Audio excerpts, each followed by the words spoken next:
অবশেষে হাসিমুখে content creator তহিদ আফ্রিদি জামিন পেল। তাহলে কি সাংবাদিক ইলিয়াসের কথাই সত্য হলো? বিকাশ নিউর 8 কোটি টাকা নিয়ে তহিদ আফ্রিদিকে জামিন দেওয়া হয়েছে। এখন এটা কতটুকু সত্য? তহিদ আফ্রিদিকে আদৌ জামিনে বাস্তবে বের হয়েছে কিনা এটা আমি জানি না। আপনারা যদি কেউ জেনে থাকেন তাহলে অবশ্যই কমেন্ট বক্সে জানাবেন তহিদ আফ্রিদিকে আদৌ বাস্তবে জামিন পেয়ে বের হয়েছে কিনা। কোন একটা সিগন্যাল একটু দাঁড়িয়েছি, ভাই তুই প্যাকেটটা উঠে একটু কোনো এক জায়গায় ভালো হয় পকেটে নে বা কোনো জায়গায় ফেল।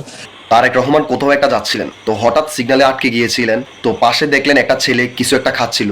সো খাবারের প্যাকেটটা রাস্তায় পালাই দিছে। এটা তারেক রহমানের নজর কেড়ে নিল।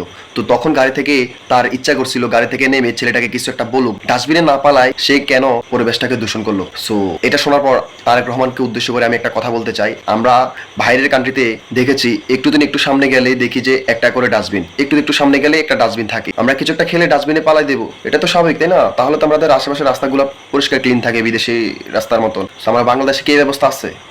আছে? আপনারা বলেন আছে?